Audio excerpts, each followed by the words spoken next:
Okay, we're gonna start with making our eggs. We're gonna use Energy Egg Replacer, 1 tablespoon, and this is a powder. You're gonna put it in, and then mix it with 4 tablespoons of hot water. Then you go ahead and just mix that. It's powdered water. As it mixes and sits, it thickens. So you can let that thicken a bit while you add 4 tablespoons of Earth Balanced soy-free butter. And so this is going to allow us to maintain being top free of our 8 allergens, or free of our top 8 allergens, I should say. Okay, so we have our 4 tablespoons of butter. We're going to add a 1/4 cup of oil to that. I use canola oil. You can use any kind of vegetable oil, but keep in mind if you're trying to keep it free of your top 8 allergens, that if you use traditional vegetable oil, that is soybean, and that does affect some people that have soy allergies. So I tend to use canola oil. And then I'm going to add the egg mixture that we did in as well. So now we have eggs, butter, and oil. And we're going to go ahead and stir this up for a couple seconds and get it nice and mixed.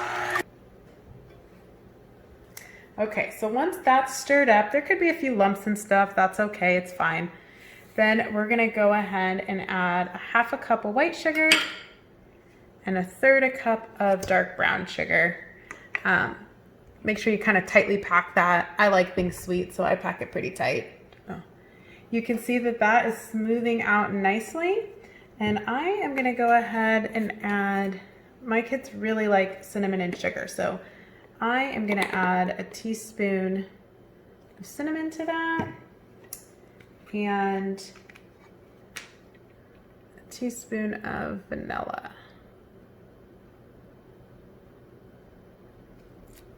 And go ahead and keep on.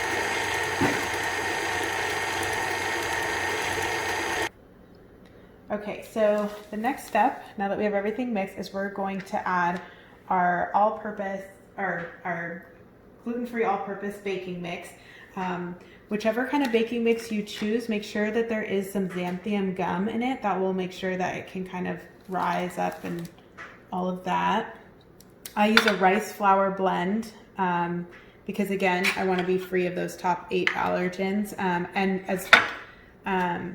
But a lot of people will like nut blends, all kinds of things. I tend to also like a more of a coarser grain. I just think it tastes good for me with donuts. Some people like something that's really fine. So just find an all-purpose blend that works for you. And we're going to use 2 2/3 cup of that. And then we're going to use a cup of rice milk because we don't do nut milks or coconut milks or anything like that in our house. So you're going to do a cup of rice milk, 2 2/3 cups of the baking mix, and you're just going to alternate them as the mix is going. I start with the baking mix, alternate until it's all mixed up. So we'll go ahead and do that.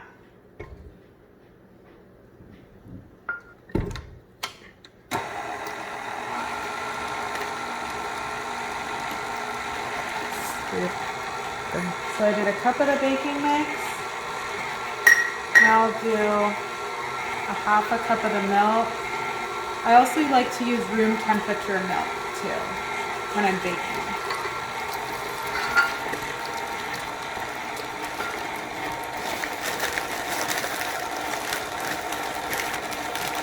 Cup of this. A 1/2 cup of the milk. I like the kinds that have the core spouts, makes it easy. And then we'll just add the last 2/3 cups, and we will be all set.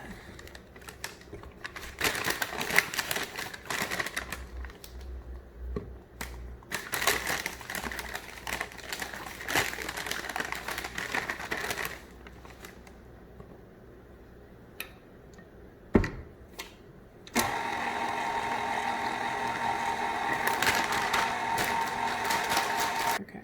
Go. So I tasted it, And I feel like I want the dough to be a little bit thinner. So I'm gonna add another 1/4 cup of rice milk. And as I mentioned, we like things sweet in our house. So I am gonna add a bit more sugar as well. All right. Okay. I'm gonna add like 2 heaping tablespoons of white sugar.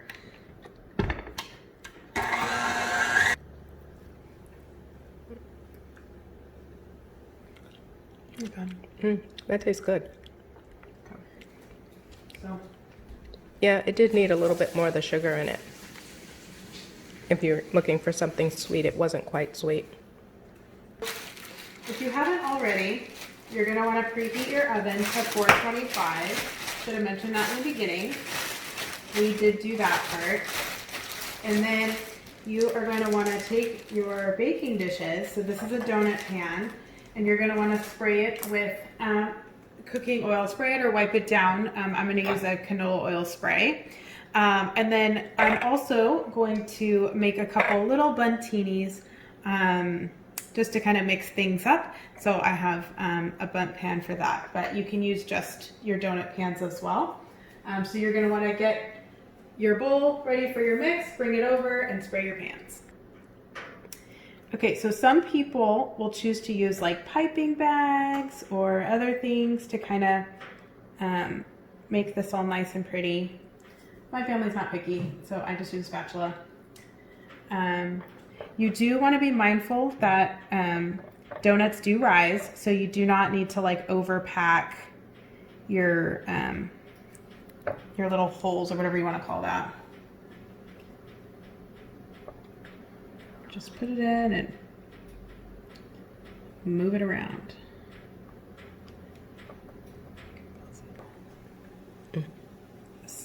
So we're in the middle of doing this. You can see they're not that pretty. It doesn't matter. It'll be fine. But the other thing I wanted to tell you is that if you think that this is still too labor intensive for you, you can use a pancake mix, like whatever kind of mix you use for pancake mix. Your Bisquick, your whatever. Again, we cook gluten-free, so we use gluten-free ones. But you can make your pancake batter as you normally would, and you can put those in a donut pan and make donuts that way. It's super simple. Kids love it. But that's like another option that would be really quick and really tasty. They don't know the difference. Now, if you're like me, you love nothing bundt cakes. And in this quarantine, I cannot eat them as much, or I guess I could, but I haven't been. So I decided to just do more baking of them. So I got these pans that make little tiny buntinis. Same thing, you want to be careful because these do puff up, so you really don't need a lot. Like maybe like, I don't even know, maybe like a teaspoon or 2 in each one. Definitely not more than a tablespoon. And they will puff up to perfection.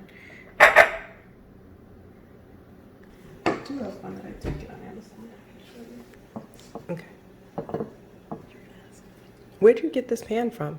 So you can get these on Amazon. These are the Wilton. The ones that I have just happen to be the Wilton. They have different brands. I got mine, I believe, at Michael's with one of those like 40% off coupons just to make it more affordable. And I got both of those at different times. I do have this pan that I got from Michael's or from Amazon. It's by King Bake, and it's a silicone donut pan. Really deep donuts. So if you want to do like big deep donuts, it's a great pan to use for that. Would that be probably better if you were doing like filled donuts? Oh, it could be. I've never done filled donuts, but yeah, that sounds like it would be good. They're really thick and they cook longer, and I don't know, they're good. I just tend to. Can you show it to me again? Yeah, sure. I can put it right here. Okay. And you said these are called? These are silicone instead of the kind of baking tin. So it's like this silicone material. So it's flexible. Okay. Uh-huh. All right. I can see how deep they are. They're pretty deep. How deep is that? That's about 1 inch deep at least. Yeah, and that one I got on Amazon. Okay. Thank you. Go. So with this deep one, I've never made things that are like with gluten. I've only done gluten-free. And I think when I've done this one, it's good if you like more of a cake kind of feeling, because it's so thick, and gluten-free food in general is pretty dense compared to when you have like regular all-purpose flour gluten. So if you like more of that cakey kind of donut, then I think you're gonna love using a deeper dish. If you don't like it as cakey, then you're gonna wanna go with a more traditional shallow dish kind of donut. These are now ready to go into the oven. We're gonna put them in our oven at 325 for, I don't know, I'm guessing around 10 minutes, but we'll see how it goes and let you know. All the donuts are baking. I'm gonna do a cinnamon sugar mix to be able to dump them in. So I'm starting with a 1/2 cup of sugar and a 1/2 teaspoon of cinnamon. And then I'm just gonna stir that up for my little mixture.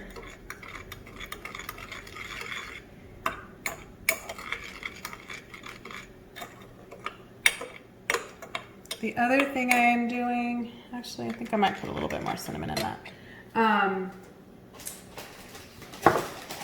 Confectioner's sugar. I have one of these things that has like a built-in sifter. So I also have confectioner's sugar.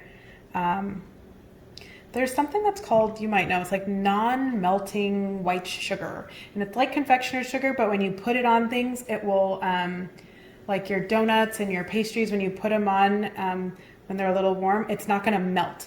So I don't have that. I have just regular confectioner's sugar. So one thing that we're gonna do is we're gonna have to wait for your donuts and stuff to cool off before you start doing any of these like topping kind of sugar mixes. Because if you don't have a non-melting kind and you dip stuff right away, it's gonna become a melty mess. Yes, and we can see you like a lot of sugar because you have sugar in the donuts and then you have sugar on top of the donuts. I do. I love sugar. That's what dessert is. So, and I'm gonna add another teaspoon of cinnamon here. This is looking pretty. Well, at least sugar and not much cinnamon. Yeah. So that will help to lower the glycemic index of all the sugar you put in it. So at least it'll be good. It'll be so good. So we can help with that. We'll lower the glycemic index and justify all the added sugar. Gonna go out happy. So this is looking like it's 1/2 teaspoon or 1/2 cup of sugar and a full teaspoon of cinnamon. You could also add like nutmeg or like a pumpkin pie spice or something like that if you want. You can get creative. Make it however you and your family would like it to be. Okay, so along with that, remember if you do want to be conscious about your sugar, you can remember that I had talked about using a pancake mix instead, because then that still is sweet. And remember, we did put a lot of sugar in the batter. So my kids will like to eat this plain with no topping. So you'll see at the end that usually the way that I'll do it is I'll leave some that are plain. I'll have some that have like a cinnamon sugar. I'll have some that have the confectioner sugar, just to kind of give them a variety of choices. But you got to just do what works for you guys and feels comfortable. But it will taste good, just plain.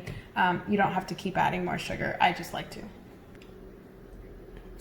Okay, so it ended up being about 8 minutes, and then I took them out, and just like anything else, you can check with a toothpick. Your toothpick comes out clean, you're good. So both of these ended up being 8 minutes. We took them out. We're gonna let them cool off. As you can see, they rose like they said, and I did exactly what I said to be careful of and put too much in some of them because I was rushing. But that's okay. You'll see once it cools off that once you flip it over, it all looks the same. It's fine. Well, these are gonna go everywhere. No, I don't know this.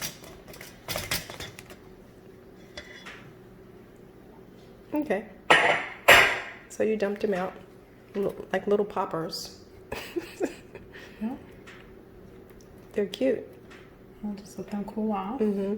And you see the little, now they look like little baby bunts. Yeah, They're it's cute. like put a little too much batter in them. If you put less batter, they'll lay flat. They're flat. They'll be flat. Mm-hmm. Like this one. Let me see which one. Yeah, that one is flat. So some of them are flat. If they're not flat, it's because I put too much. Now, when they're warm like this, though, you can kind of smash them. And then nobody knows that that's what you did. Right. Some people will let their stuff cool for about, I don't know, 5 minutes or so. I usually do it for like 2 because I don't want them to keep cooking. But as you'll see with the donuts, like I was saying before, they look perfectly fine. You flip them over. Mm-hmm. All right, so now we're gonna go ahead and put in a second batch. So as you can see, there's quite a bit of batter. We're already at a dozen donuts, a bunch of the buntlets, and we still have quite a bit of batter left. So you can make.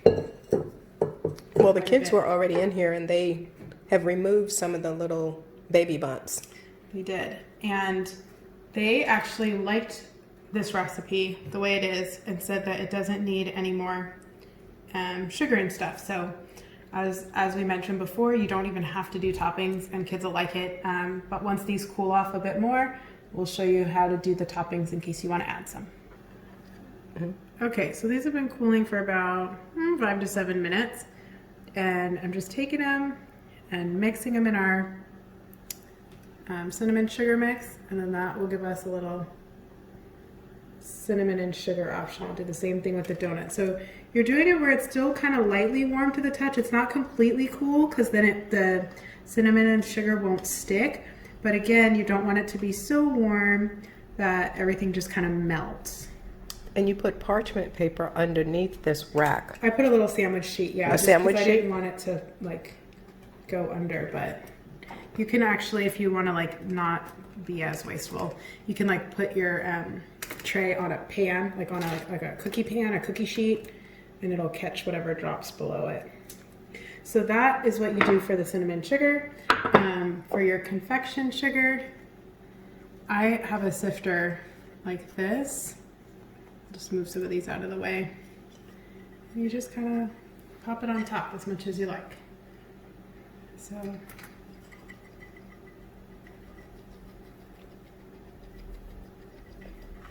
just like that. So now we have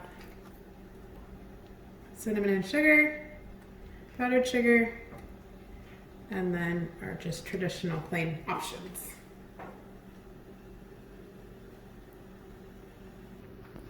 So it looks like we just put the last batch in the oven, and when we're done, we'll have 24 buntinis and 16 donuts. So it's a pretty good amount for just one batch.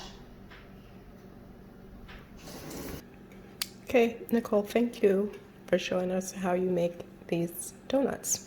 Really appreciate it. Absolutely.